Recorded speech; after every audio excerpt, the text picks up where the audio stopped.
Welcome, everyone, to Taxing Poetic. My name is Tim Howe. I'm the CEO of Synexus Tax Solutions, along with... I'm Jenny Carter. I'm the co-host of Taxing Poetic, also with Synexus Tax Solutions. Awesome. And we're here with JB. How's it going? As always. Yep. Good, dude. How are you? I have to be here. You have to be here? Can you imagine if I wasn't? Oh, dude, it'd No. be a train wreck. We would never stop talking. In all honesty, I think we'd probably still be here from the first episode, which is actually episode 4. Yes, it is. The first one. And as always, Jenny's going to start us off with a haiku, so hit us with it. All right. Shout out to my favorite producer. You ready? Like JB once asked, why is leasing a sports car a bad investment? So who Is that what you're trying to tell me? Yes. Yeah, it's Tracy Morgan from 30 Rock. He's like, the next thing you'll do is tell me that leasing a sports car is a bad investment. What a world. It is. God.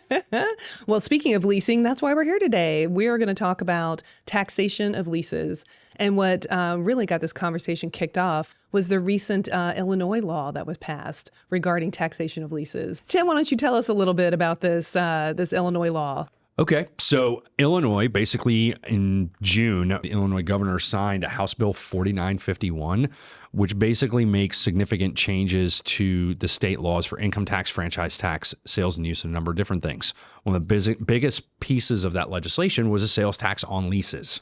Okay, and currently, leases or rentals in the state of Illinois, lease stream payments for operating leases are not subject to sales tax. That's how it is right now. But starting January 1st, 2025, operating leases of TPP will be subject to sales tax. It doesn't apply to motor vehicles, watercraft, aircraft, or semi-trailers. And there's also a basic exemption for software. But what we're talking about here is a holistic change, because what happens is lessors previously in Illinois, when you bought something to actually lease it, you would turn around and pay all the sales tax up front. And then when you actually leased it to someone, you wouldn't charge them sales tax on it. Yeah, isn't this kind of leasing 101, or hasn't it been canon with sales tax on leasing is that you don't tax both streams? It's like you're taxing either the purchase of the property to then lease, or you're taxing the lease payments. Is that correct? That's exactly correct. Yeah, you don't cross the streams. Don't cross the streams, Ghostbusters. No. Boy, triple word score used canon. I know. was like, what Are is they she talking doing about? that? Yeah. Yeah. So is the change going to be, do they pay less tax or do they get taxed twice? So right now, this is what a big question is, right? So what are we going to do for all of these leases that are in effect in 2025 where the lessor has already paid the sales tax up front? Do they get a refund of that sales tax? Do they get a credit and apply it? They don't know? We don't know. It doesn't like spell it out in 3 the law. months away. I know, right? So we're all trying to figure that out. Well, what about the lessee? If they signed a lease and they are not expecting to pay sales tax on the lease, now all of a sudden they have to pay sales tax? Right. Does it have to be in writing when they sign the Well, and that's what lease I'm wondering. agreement? Most lease agreements do typically have tax stipulations that are inside of them. I'm wondering if all these lease agreements are going to have to be re-executed.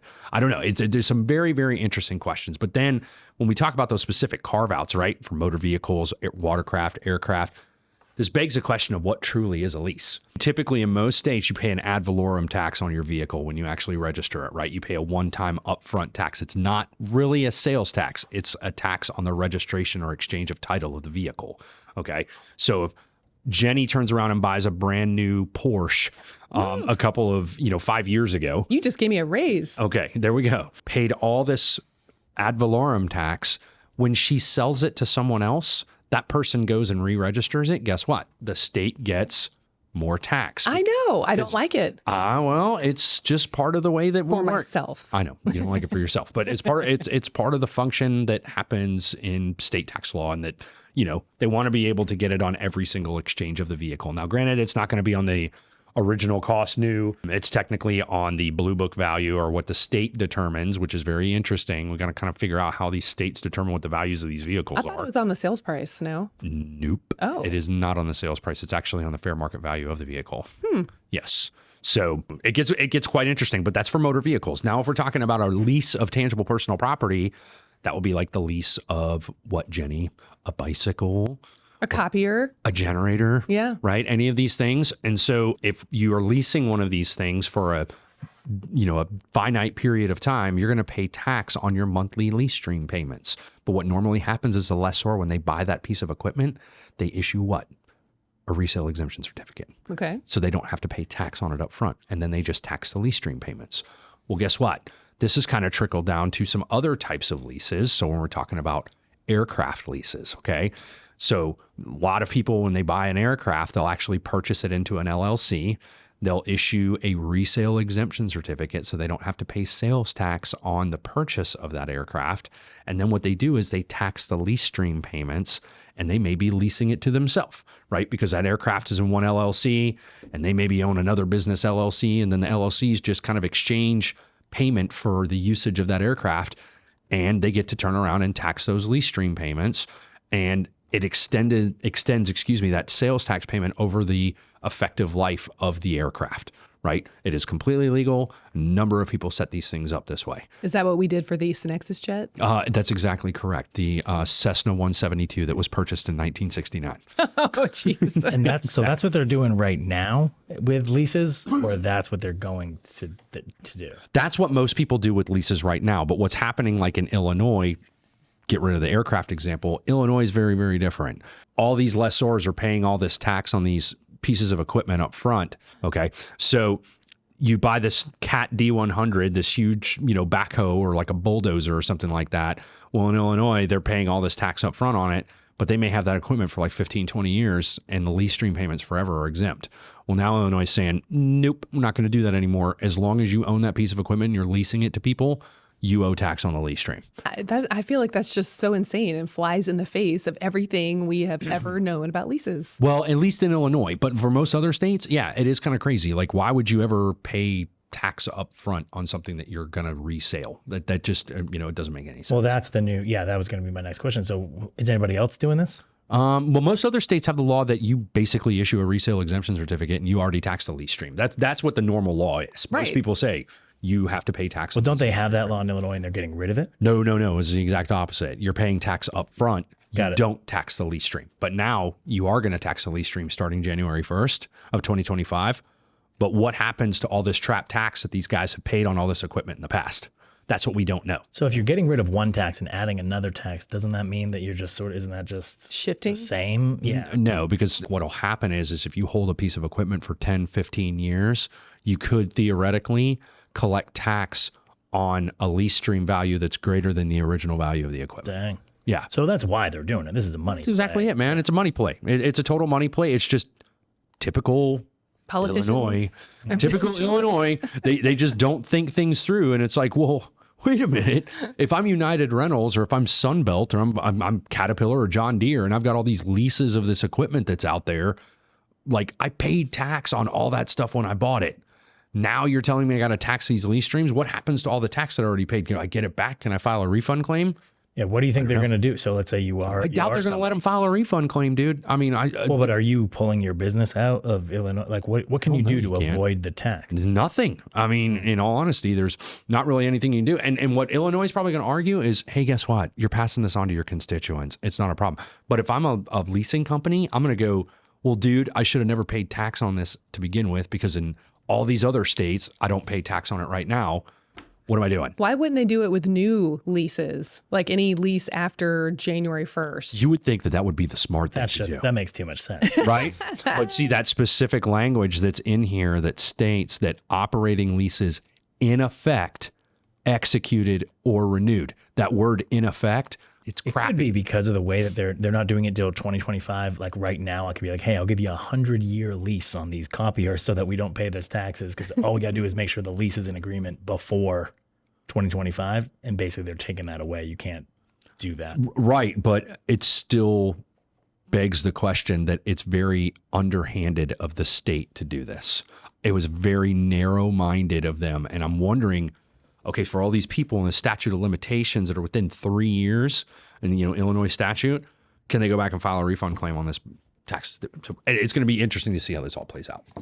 This is another birds aren't real conspiracy, but as companies like BlackRock and these, and it's not all birds aren't real, right? No. Like most birds aren't real. I mean, you never seen a baby pigeon. Okay. Right.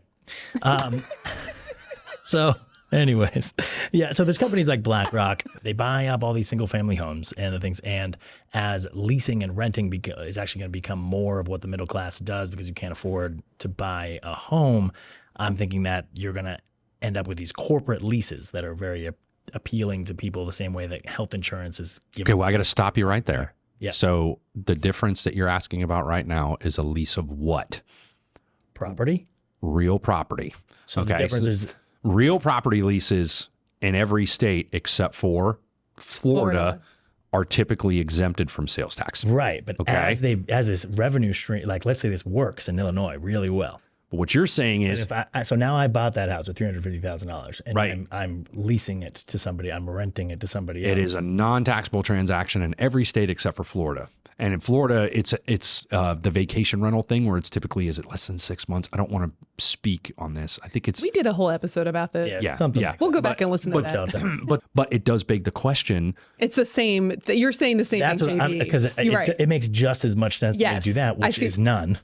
I see what you're As saying. this. You know what I Like mean? you're, That's you're correlating it to the Illinois leasing issue. Sure. You're saying like, well, you didn't used to pay tax on this, but now you are. yeah. And see, I'm looking at it through the tax lens of I've always understood. I mean, and they're two distinctly different transactions because it's real property versus tangible personal property, right?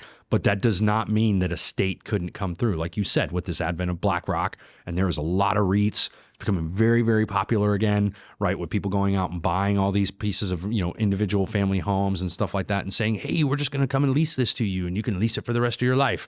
And you hear about these studies that are done about millennials and the new generation with these new kids. They don't want to own a home. Like they actually don't have the American dream like we had or our parents had that were like, hey, we got to buy a house, we got to own a house. It's part of what we want to do, right, for the rest of our life. These kids are like, I don't care. I want to rent a condo for the rest of my life. Okay, why don't we start taxing that lease stream? It could be an easy way Right. for the states to start generating revenue. So it might be interesting to watch how this goes in Illinois. But just to see imagine- if there's a But just imagine if or you're any leasing, state, really. if you're leasing something for $4,000 a month, right? So you got a 3-bedroom, 2.5 bath townhouse, right? Let's say like, here in Georgia, and your rent's $4,000 a month. Well, now your rent is what? It's going to be $4,280 a month, depending on the county that you're in, or it could be $4,350 a month, right? You're going to add an extra $350 per month in sales tax that you're going to have to pay. Man, that's going to change some people's opinions on that big time. That's where the conspiracy part of what I was saying comes in, is that they will subsidize your rent for you to you just got to work for us, and then we'll also give you this home for just $1,000 a month or a thing. So like corporations are going to start looking to do this, like health insurance. That's what miners used to do back in the day. The miners, mining companies, West Virginia, whatever, in the Appalachians, would own the housing, and you would live there when you worked, and you had to buy all your goods at the mining store, all marked up anyway. But it was like a total everything you're saying. It's like just Wait, this sounds eerily familiar. Hold on. Is this communism? Is that what I'm hearing? It sounds somewhat like communism. But this happened in America. I did. So, I know. And it's very interesting that you brought it up that way. Well, a complete monopolistic environment, right? And to your point, JB, when you think about housing costs just being inaccessible, let's say in our favorite states for taxation, like California, New York, right? Impossible, right? To buy any property just for anyone. Why wouldn't they, especially California, they try to tax everything, right? Yep. Why wouldn't they try to start taxing a lease stream on property? Especially if you're not even taxing people now, you're taxing big, Right. big evil company that bought all these things. You know what I mean? No one's going to feel sad for you But taxing again, BlackRock. you're not taxing BlackRock. Think about it. They're going to pass it on to the consumer. And that's the whole conceptual idea around our sales tax system, is that ultimately the consumer pays for it. Okay. Because in one way or another, the consumer is ultimately going to pay for it because they're the ones that are consuming and using the goods. And it is a quote unquote sales/use tax system. Right. But is that really appropriate? It doesn't sound too far fetched for some, legislator to bring that idea up. I think you're going to see people revolt. Well, we pay property tax on I pay property tax on the house I own. Exactly. So but now think if you own property, you pay property tax on it. If you didn't own it and you were leasing from someone, right? Well, they're going to bake in the property tax into your lease payment, and then they're going to bake in the sales tax on top of it. That's huge. Well, if you wanted to get more people to buy homes, that's one way to do it. I guess so. You definitely change the market that way. It's interesting. I think, and that's It's a very interesting question. That's what we wanted to talk about. And today is mostly opinions and like less facts and things. And it's just like the taxation of leases. Illinois obviously doing this one thing.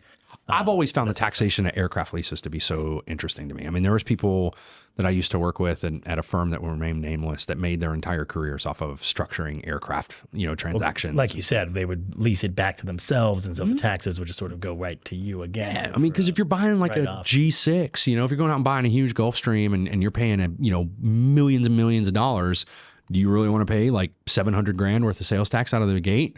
Or if you know that you're only going to own the aircraft for like 3 or 4 years and you're going to use it, why not just come up with a fair market value lease rate, reduce the ultimate amount of tax that you're going to pay, and then when you ultimately sell it to someone else, it's up to them to either, set up a new LLC or whatever. It just seems so interesting that they wouldn't just say, hey, guess what? You can't do this leasing structure anymore. I stress Full about freight. this all the time. Like I know. It keeps you up at night. when I'm going to buy a G6, how am I going to structure it? Hey, To limit my tax liability. you have white collar professional problems. For the I'm sorry that we've disturbed your sleep. for the 3 people that are listening to this episode that can buy an airplane. Yeah, That's right. exactly. They're like, this is very helpful. Right. Jenny's yeah. going to go to sleep and cry on her huge down pillow in her 8,000 square foot mansion. In my BlackRock house before I go mining and the coal mines. And buy your goods at the general store at 5,000% markup. Exactly.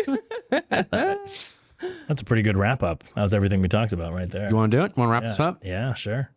All right. Well, if you have any opinions about aircraft leases, please send those to us at taxingpoetic@synexustax.com. And I know there's opinions about real property leases, definitely, but go ahead. Or if you have opinions about birds and if birds are real, please let us know. And thanks so much for listening to us today. We're looking forward to it next time, where you can listen to us on any podcast platform that you favor. Thanks so much.